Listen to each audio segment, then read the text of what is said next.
नमस्कार, आप देख रहे हैं रफ्तार मीडिया। मैं हूं आपके साथ रक्षंदा खान। आगे आप मेरे साथ देखेंगे उत्तराखंड की तमाम छोटी बड़ी खबरें विस्तार से, लेकिन उससे पहले नजर डालते इस वक्त हेडलाइंस पर। नैनीताल रेप पीड़िता ने दिया बड़ा सुराग, लाल कार में हुई थी दरिंदगी। पीड़िता की निशानदेही पर आरोपी के गैराज से जब्त हुई 3 लाल कारें। मशहूर सिंगर पवनदीप राजन सड़क हादसे में गंभीर घायल। यूपी के अमरोहा में अनियंत्रित होकर ट्रक से जा टकराई कार, निजी अस्पताल में चल रहा इलाज। चंपावत में रहता है सिंगर का परिवार, फैंस हुए परेशान। महिलाओं के प्रति बढ़ते अपराधों के खिलाफ कांग्रेस का प्रदर्शन। सीएम आवास कूचकर नैनीताल दुष्कर्म आरोपी के खिलाफ मांगी सख्त सजा, राज्य में बताया लॉ एंड ऑर्डर फेल। और उत्तराखंड के लिए मौसम का येलो अलर्ट जारी, बारिश, अंधड़ और आसमानी बिजली गिरने की चेतावनी। चारधाम यात्रा मार्ग पर सावधानी बरतने की अपील।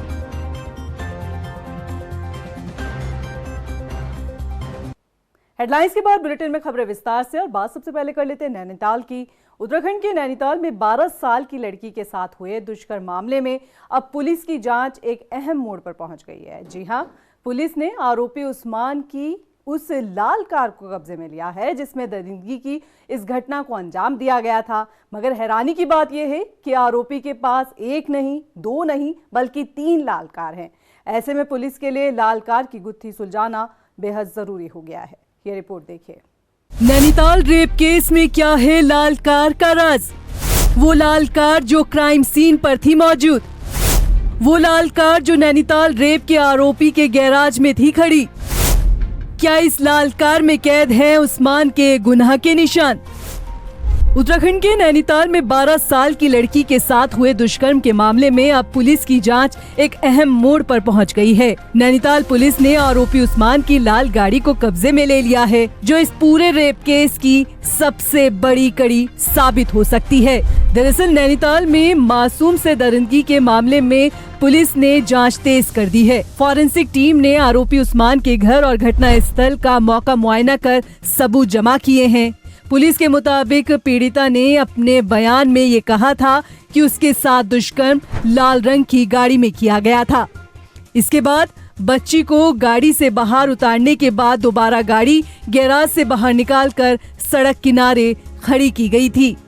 अब जांच अधिकारी उस्मान के घर पहुंचे हैं तो हैरानी की बात ये थी कि आरोपी के पास 3 रंग की लाल गाड़ियां थी, बलेनो कार, ऑल्टो और महिंद्रा थार। हालांकि अभी साफ नहीं हो पाया है कि बच्ची के साथ दुष्कर्म किस लाल रंग की कार में किया गया है। हल्द्वानी और रुद्रपुर से आई फॉरेंसिक टीम ने मल्लीताल कोतवाली की पुलिस के साथ मौके पर जाकर गहन छानबीन की है। टीम ने आरोपी के घर, गैराज और सभी 3 गाड़ियों की बारीकी से जांच की है। सीट, कारपेट और दरवाजों से जैविक सैंपल और फिंगरप्रिंट एकत्र किए गए हैं, जिन्हें परीक्षण के लिए लैब भेजा जाएगा।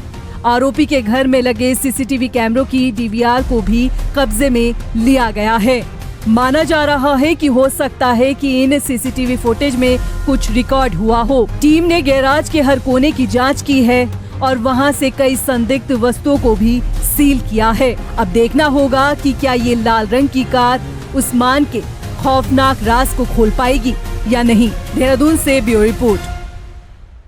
रुड़की पहुंचे सांसद त्रिवेंद्र सिंह रावत ने संशोधित नए वक्फ बिल के फायदे गिनाए। उन्होंने कहा कि इस बिल को लाने का मकसद सरकार का है कि हर गरीब मुसलमान को उसका हक मिले। उन्होंने कहा कि मौजूदा वक्त में वक्फ की जमीनों पर होटल, मॉल, रिजॉर्ट और निजी अस्पताल बनाए गए हैं, जिसका फायदा गरीब मुसलमानों को नहीं बल्कि कारोबारियों को हो रहा है। देखिए, जो वक्फ को लेकर के जो भ्रांतियां फैलाई जा रही हैं, विशेषकर कांग्रेस हो चाहे समाजवादी पार्टी हो या हम कहें यूपीए के द्वारा जिस तरह के भ्रम फैलाए जा रहे हैं, उसको लेकर के समाज में जागरूकता लाने की दृष्टि से ये प्रेस कॉन्फ्रेंस आज यहाँ पर की है। तथ्यात्मक जानकारी जो ऑन रिकॉर्ड जो सारी बातें हैं वो आपके सामने रखी गई है, ताकि चौथे स्तंभ के माध्यम से आम आदमी तक वक्फ संशोधन विधेयक की सच्चाई जा सके, उसका कोई गलत तरीके से उसको परिभाषित ना करे, उस दृष्टि से ये प्रेस कॉन्फ्रेंस के माध्यम से जानकारी देने का हमने प्रयास किया। Singing reality show Indian Idol season 12 के विजेता और मशहूर सिंगर पवनदीप राजन गंभीर सड़क हादसे का शिकार हो गए। बताया जा रहा है कि सोमवार सुबह अमरोहा में उनकी कार अनियंत्रित होकर ट्रक से जा टकराई। टक्कर इतनी भयानक थी कि कार के परखच्चे उड़ गए। इस हादसे में पवनदीप बुरी तरह से जख्मी है। उनका निजी अस्पताल में इलाज चल रहा है। आपको बता दें कि सिंगर पवनदीप उत्तराखंड के चंपावत के रहने वाले हैं। सोमवार को उत्तराखंड महिला कांग्रेस ने बढ़ते महिला अपराध के खिलाफ प्रदर्शन किया और नैनीताल दुष्कर्म के आरोपी को सख्त से सख्त सजा देने की मांग की। सीएम आवास कूच पर निकली महिला कांग्रेस की कार्यकर्ताओं ने उत्तराखंड में बिगड़ते लॉ एंड ऑर्डर पर भी सवाल उठाया। महिला कांग्रेस की प्रदेश अध्यक्ष ज्योति रौतेला ने कहा कि बीजेपी सरकार रेप की घटनाओं को रोक पाने में नाकाम साबित हुई है। यही कारण है कि उत्तराखंड में महिला अपराध के ग्राफ में इजाफा हो रहा है। अपराधी तो 3 साल पहले अंकिता की हत्या हुई और अपराधी तब से जेल में। सजा क्या दे रहे हैं? सजा का जो प्रावधान है, जो फास्ट ट्रैक कोर्ट में जिस तरीके से बलात्कारियों का केस चलने चाहिए, rape cases fast track court में नहीं चल रहे। 3 साल हो गए, अंकिता को न्याय नहीं मिला, पिंकी को न्याय नहीं मिला, ममता को न्याय मिला और जितने भी गैंग रेप उत्तराखंड में हुए, आप बताइए किसमें अभी तक सजा हुई है? तो आप जेल पहुंचाने का काम करें तो सजा देने का काम कौन करेगा? जब किसी को सजा मिलेगी, किसी को फांसी होगी, तो मुझे लगता है वो एक एग्जाम्पल सेट होगा। उसके बाद कहीं ना कहीं अपराधियों के हौसले कम होंगे। आज किसी को कोई फर्क नहीं पड़ रहा है, जेल जा रहे हैं, जमानत के बाहर आ जा रहे हैं, केस लड़े जा रहे हैं, उससे एग्जाम्पल सेट नहीं होगा। आपको फांसी पे लोगों को, बलात्कारी को लटका देना चाहिए। उधर दिनेशपुर में भी उत्तराखंड कांग्रेस की महिला विंग ने पूजा मंडल को इंसाफ दिलाने के लिए प्रदर्शन किया। सड़कों पर उतरे कांग्रेस कार्यकर्ताओं ने आरोपी को सख्त सजा देने की मांग की। बता दें कि ये वही मामला है जिसमें पुलिस को 6 महीने पुरानी सरकटी युवती की लाश मिली थी। युवती के सिर को ढूंढने के लिए पुलिस ने खटीमा की नहर में सर्च अभियान चलाया हुआ है। इस मामले को लव जिहाद के एंगल से भी देखा जा रहा है। देखो, महिला होने के नाते आज बहुत ज़्यादा दुखी हूँ उस महिला के साथ जो अन्याय हुआ है। आज ये देखने को नहीं मिला, जो धड़ से उनका सिर अलग कर दिया गया है। और उससे पहले वो कई बार थाने में जाके उन्होंने तहरीफ देने की कोशिश की, लेकिन उनकी तहरीफ नहीं लिया गया। बहुत बड़ी जन आक्रोश है जनता में। प्रशासन से यही कहना चाहेंगे, जल्द से जल्द जो उसका हत्यारा है उनको ढूंढ के, भले वो किसी समुदाय का क्यों ना हो, न्याय मिलना चाहिए। और ऐसे दुष्कर्म को जिन्होंने अंजाम दिया उनको फांसी के तख्ते तक पहुंचाना चाहिए। सरकार की प्राथमिकता बनती है। लोहाघाट में जाम का जाम लोगों के लिए नासूर बनता जा रहा है। आलम यह है कि स्कूल की छुट्टी के वक्त शहर की सड़कें गाड़ियों से पैक हो जाती है। लोग घंटों जाम में फंसे रहते हैं। स्थानीय लोगों का आरोप है कि पुलिस यातायात व्यवस्था को सुचारू चलाने में खासा दिलचस्पी नहीं दिखा रही, जिसका हर्जाना आम जनता को भुगतना पड़ रहा है। प्रणाली में तो हमेशा ही सवाल उठे हैं।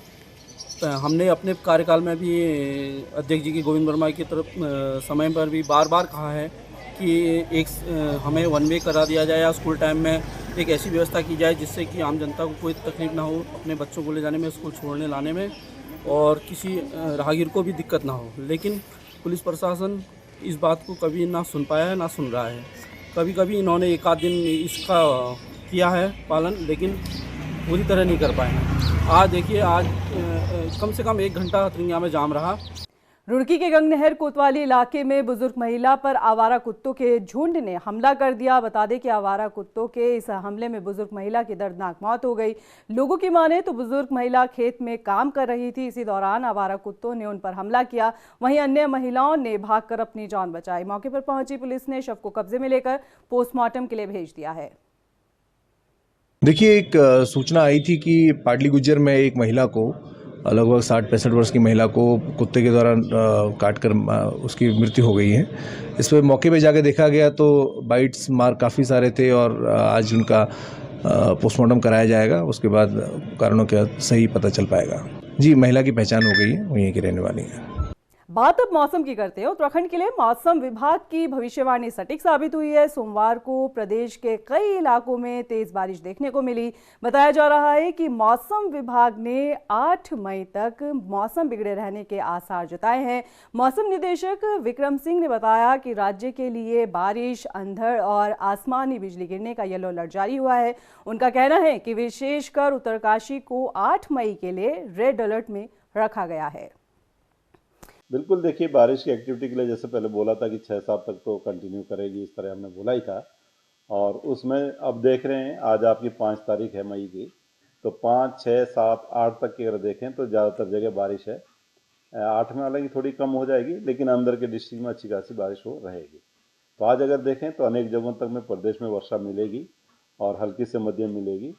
और इसके साथ जो वार्निंग है, आजकल जो थंडरस्टॉर्म होते हैं तो उसमें खासकर ये देखा गया है कि शॉर्ट ड्यूरेशन में जो है 3-4 सेंटीमीटर रेन मिल जाती है और उससे कहीं ना कहीं दिक्कत फिर हो जाती है, चाहे घाट गधेरे में एकदम से पानी बढ़ जाना या कहीं छोटा मोटा जो फिर लैंडस्लाइड या बोल्डर्स वगैरह गिरना, इस तरह की चीज़ देखी जाती है। उधर उत्तरकाशी में पुलिस ने गंगोत्री धाम में चोरी करने वाले अंतर्राज्यीय गिरोह का पर्दाफाश किया है और गिरोह के 6 सदस्यों को गिरफ्तार किया। मामले का खुलासा करते हुए एसपी सिटी सरिता डोभाल ने बताया कि आरोपी उत्तर प्रदेश के गोंडा के रहने वाले हैं, जो गंगोत्री धाम के गंगा घाट पर स्नान करने वाले श्रद्धालुओं के साथ चोरी की वारदात को अंजाम देते थे। उन्होंने बताया कि आरोपियों ने हाल ही में मध्य प्रदेश के एक श्रद्धालु को अपना निशाना बनाया था। आरोपियों ने 1 लाख से ज्यादा की नकदी पर हाथ साफ किया था।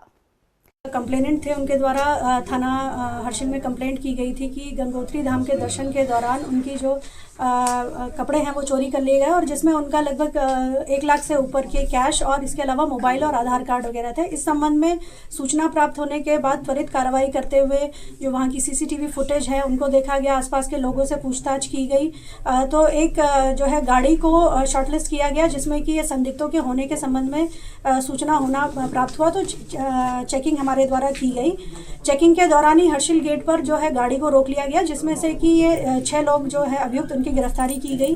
चारधाम यात्रा को लेकर नारसन बॉर्डर पर हरिद्वार डीएम और एसएसपी परमेंद्र सिंह डोभाल ने ग्रीन कार्ड सेंटर पर व्यवस्थाओं का जायजा लिया। साथ ही नारसन बॉर्डर पर बने पंजीकरण केंद्र का भी निरीक्षण किया। इस मौके पर उन्होंने कहा कि उत्तराखंड में चारधाम यात्रा पर आने वाले सभी यात्रियों का स्वागत है। यात्रा संबंधित सभी व्यवस्थाएं दुरुस्त कर ली गई है। उन्होंने श्रद्धालु से कहा है कि यात्रा को सुविधाजनक बनाने के लिए तमाम प्रयास किए जा रहे हैं। नारसन हमारे स्टेट का बॉर्डर भी है और एक स्वागत द्वार भी है, तो हमारे जो भी यात्री आ रहे हैं सबसे पहले उनकी यात्रा यहीं से प्रारंभ होती है।